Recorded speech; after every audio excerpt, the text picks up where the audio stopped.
Hello and welcome to our show today. I'm Jamie Smith, Cancer Control Specialist with the Kentucky Cancer Program. Today I'm joined by two guests who are here to share a unique experience a woman can only find at Lourdes Hospital. It's the Nurse Patient Navigation Program, and I'm joined today by Courtney and LeNeave and Amy Manley to discuss what this program entails and how women can benefit from it here locally. Welcome to the show today. Thank you. All right, if you would just kind of briefly tell us about yourself. We both, obviously you're both nurses, but how did you decide to come into the nursing field and how long have you been at Lourdes? I have been a nurse for 16 years, and I started out in intensive care, and then I moved to recovery room, and that's when last year about this time I found out about this job opening as a nurse navigator, and it was very intriguing, and I just thought it sounded like a wonderful way to connect with your patients, and so I applied, and Amy and I actually, we job share. Okay. I work 3 days a week. She works 2. We both have small children. I have a 4-year-old little girl and a 6-year-old little boy, so we're still busy right now. Yeah. Yes, definitely. I've also been a nurse for 16 years. I started in ER and then kind of worked my way to surgery. I saw the mastectomies to the biopsies and the simple breast surgeries, and I was also intrigued by this position. So we've both been there since May of last year. I also have two small children at home, so we stay busy all around. Oh, so. Definitely. Well, that's great then, and y'all have a wide variety of experience that you obviously bring into this position too, and so you've seen different sides of what women can go through, yes. And so that's nice to be able to share that. Have you all had to have any special training to become a nurse navigator? We did some training with a surgeon and a gynecologist to kind of see both sides, and I think this process changes so often that we continue our training, but Right. we are both working to be certified. Okay, good. And what really appeals to you all about you know, you're in surgery, and that's definitely a different field, and then you hear about this nurse navigation job. What was so appealing to you all about that? I loved the relationship you could build with your patient. Unfortunately, in intensive care, everyone is usually so sick that, you know, you do have a patient that'll stay for a while, but it's hard to find the time to really sit down and spend time with them. And when I heard about this, it was just the relationships that you build with these women, and you walk with them along their pathway through their cancer treatment, that's just nursing to me. Mm-hmm. That's what we're here for, and it was just something I just wanted to do. Great. What about you, Amy? I think I just saw the short part of treatment. You know, I saw ER, you don't follow them through the process.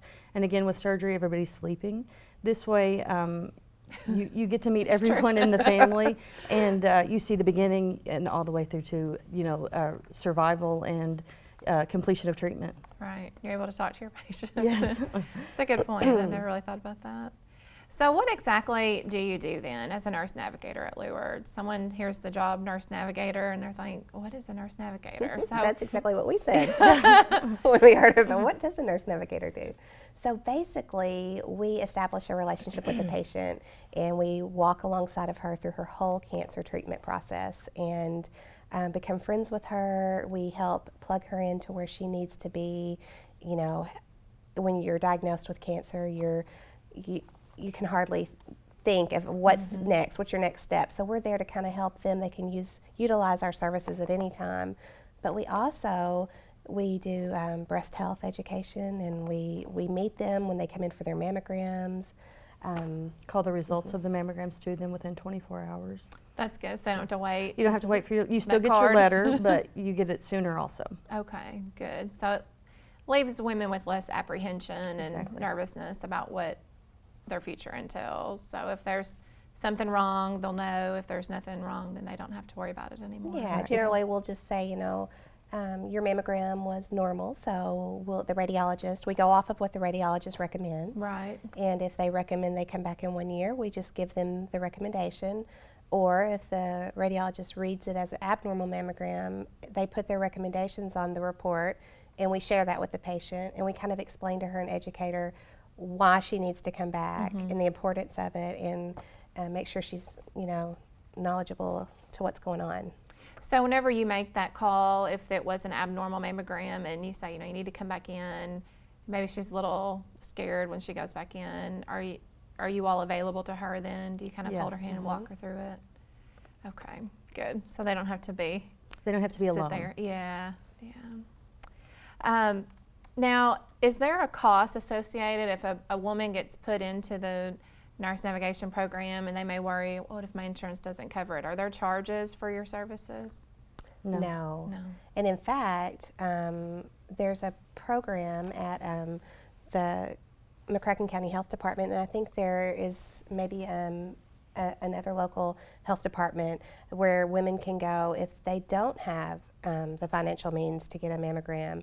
A lot of women will not come because they can't afford to pay for it. Right. But it's the Kentucky screening. Kentucky Women's Cancer Screening Program. Ovarian cancer and breast cancer. And if they qualify for this, as far as what their income is, then they will give them a voucher to have a free mammogram. And then if it were to turn into cancer, they pay. Kentucky picks up the bill for their whole cancer treatment. So that is an option out there they should definitely look into. Okay. So if a woman's kind of scared about that, they can talk to you and then you could refer them over to the health department for that initial. Right. And then they could come back and follow up. Okay.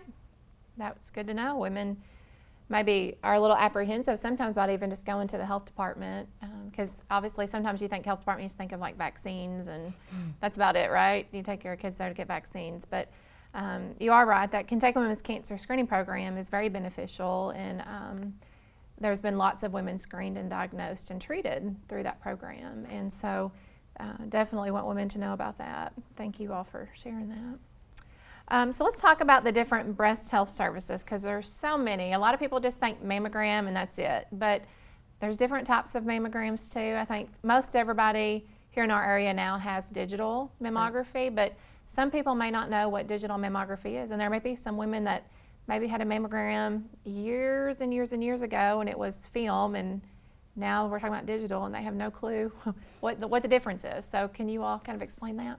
Well, it's higher quality. You're going to get a better picture in the end, so the radiologist can spot things easier. So you can still print out films that they can take to their physician. So we actually got a new machine in September of 2011, and it's more user-friendly. You know, it's just the images are just crystal clear, which is another reason why we sometimes have to call women back. The better the machinery that you're using, the more likely they're going to see more things, because and that's what we want. We want to be able to just look right through that breast if we can, and see if there's any abnormality. So so it's a good machine, but you know, but you might get called back because we just want to make sure everything's okay. But have you seen less callbacks for not good photos? You know, sometimes you'd go in and have with the film, you had to wait for the film to be developed, and then they call back and say, we didn't really get a good picture, you've got to come back in. It's more of they didn't see it on, you know, 2 years ago's film, and maybe it's something normal, but it wasn't visualized then and we can see it now. So you might get called back for that, and it still ends up being something normal. We just couldn't see it before. Great. So the digital mammography really lets the technician be able to see what's there on the screen, and they know that they've got a good picture, and so women are going to be called back less likely for a redo just because of poor quality. Right. It's because they found something that looks abnormal. And just because it looks abnormal doesn't mean that it is, right? Definitely. We want women to know that. Okay, let's talk about a few other things that some women may not know about. What is a breast ultrasound? It's the same as if you're pregnant. I think most women are familiar with if you're pregnant, you have an ultrasound of your baby. It's the same thing. They use the same, maybe just a little smaller probe, and just look at the inside of your breast. Okay. And what about the breast MRI? That's kind of new on the horizon, but there are several physicians in our area that really, really like it. And especially for those that have maybe had breast cancer before in the past, the MRI is really helpful for them. Where that comes in handy too is when you are diagnosed with breast cancer, one of the next steps that most surgeons have you do is have an MRI, because they want, before they do to even talk about the options of surgery, maybe a lumpectomy versus a mastectomy, they want to get a picture of both breasts so they can see if there's anything else suspicious in there. Go ahead and biopsy that spot so that you can make a game plan based on that. And so they're very much used for that. And a lot of women, if they have high risk, like a lot of women in their family, maybe aunts, mother, grandmother, have had breast cancer in the past, their physician may choose to do an MRI every year, every other year, just as an added precaution to help them, screen for their breast cancer if they were to. Right, because the MRI will find it as a much smaller size than even the mammogram, right? And that's important to say too. A lot of people want to know why they can't have an ultrasound instead of a mammogram. Mammograms hurt, they say. Well, they shouldn't hurt. Right. They should never hurt. Right. And ultrasounds are good, but as of right now, mammograms are the only screening tool recognized by the American Cancer Society. And ultrasounds are a good backup. They're good, but for, to verify if something's really there. But if you just put a probe down on something, it's easy to get lost in all of the pictures in there and not know if it's for real or not. So it's just used as a backup tool as of right now. Some things that are seen on mammogram are not seen on ultrasound also. Okay. That's right, yeah. So what if they do find something then that's suspicious on either a mammogram, the ultrasound, or the MRI, and then a woman is called in for a biopsy? Can you all kind of explain what that process entails for a woman if she was to get that call? And well, there's two types of biopsies, and it depends on what it is. If it's seen on ultrasound, then it can be done as an ultrasound guided biopsy. Right. If it's only seen on on mammogram, then it can only be done as a stereotactic. Okay. And they're pretty much the same procedure. It's just what is used to see the area. So as a stereotactic, you would be laying on your stomach and it would be guided by mammogram. On the ultrasound guided, you would be laying in a normal bed and it would be guided by ultrasound. But they get very accurate specimens and it's a lot less recovery time and a smaller incision. okay, perfect. Women are very surprised with how minimal it is. You come in, you eat breakfast before you come have your biopsy done.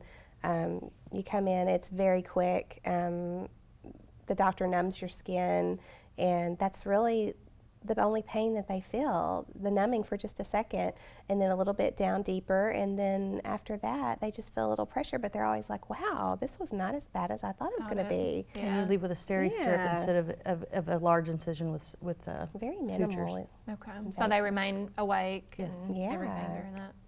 They can talk to the doctor. And It's ask questions. amazing what they've done now. I mean, technology is great. What about afterwards? Are there any soreness or anything like that? They're usually, they need to rest for the entire day, and they need to not use that arm at all, just to prevent any bleeding underneath the skin. It's not dangerous, it's just uncomfortable if they get a big bruise there.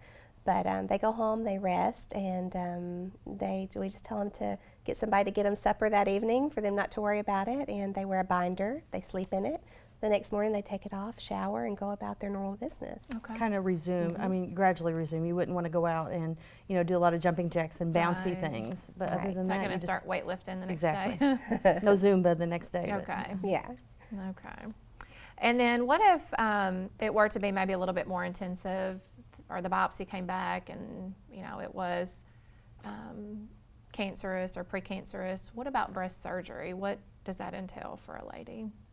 And you guys have to sit down and talk with them before, I'm sure. Well, what generally happens is they have their biopsy done, and then they contact their physician's office either in a few days after the pathology report is finalized, or they go back in for an appointment to sit down and talk with their physician. And once they have the diagnosis, then that gives the physician the okay to proceed with plans. So like I said, they might choose to do an MRI next. Sometimes they do a PET scan to see if there's any other areas of cancer that may show up. And once they do that, then we now have started having women come in pre-op to do some physical therapy exercises, to see a physical therapist in our women's center. Okay. And they get some information about lymphedema at that point and what to watch for. Then they're set up for their surgery, and after that, it's just, they sit down with their surgeon and make up a treatment plan of what's going on. And then during all this, they still are able to come back to you all to talk, and Yes. you're always there for them? We try to see them the morning of their surgery, and if they are an inpatient, we do visit them while they're there, and that's the time that we can answer questions or just be there for support and pray with them. Okay. Well, there may be some women out there that are thinking, wow, this program really sounds great, so they want to know how they could actually come and take part in some of the services that you provide. So what should they do to be able to come over there? Come get a mammogram. Yeah, all they have to do is just request to have it done at the Lourdes Women's Center in the Marshall Niemer Pavilion, which is the building attached to Lourdes Hospital. The newest building. Right. We're the only nurse navigators in this entire region as of right now, and that's exciting. Lourdes is, I just think what they're doing is wonderful. They just, it's all about the patient and caring in the ministry, and we just are excited to be a part of this new program, and so far the women love it. And so they just need to request to have it done there. Okay, so just request their physician to order their next one over there. Yeah. Okay. We've talked about how you all are alleviating some of those fears for women, but when are they actually connected to you? Does every single woman that goes through there see you, or is it just a few? We try to make our presence known when we're there. I mean, we, of course, help the mammography techs. We bring the patients back if we are not a busy day and just get to know them before. But if your physician has given us orders, then we call you the next day. We talk to you then.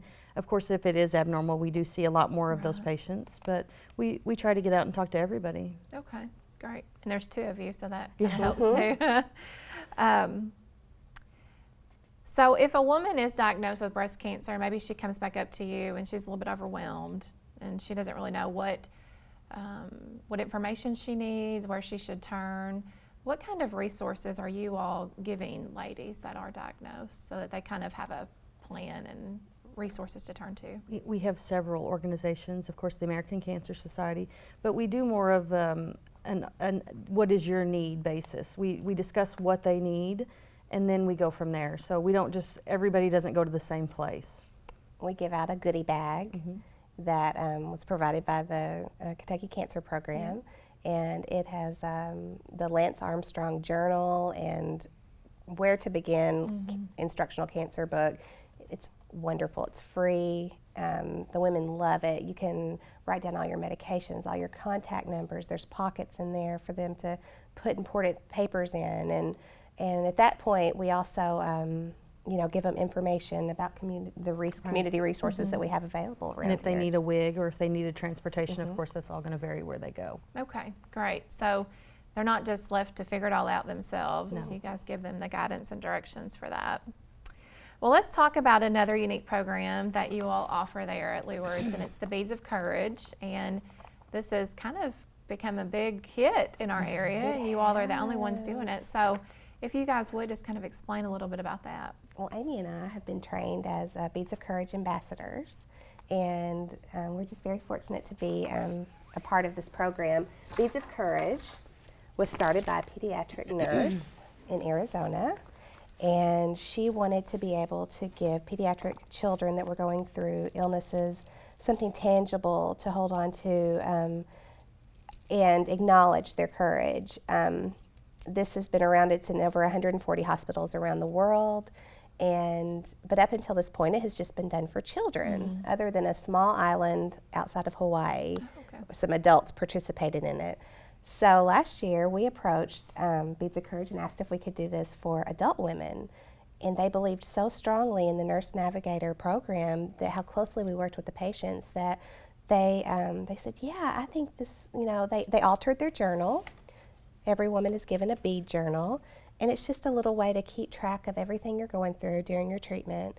And then they come in and see us. This is all free of charge. They make an appointment. We sit down with them. We set aside about an hour, and we talk about everything that they've been going through, and we acknowledge that.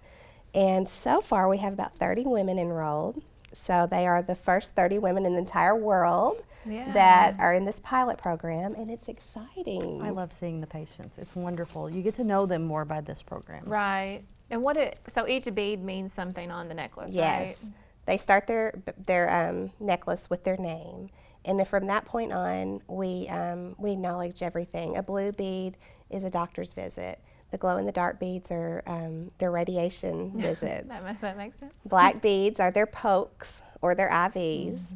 And this little lady here is for when she loses her hair during chemo. And believe it or not, when a woman can laugh about picking out this bead and find some humor in such a hard time that she's going through, it's amazing the impact that these have on these women.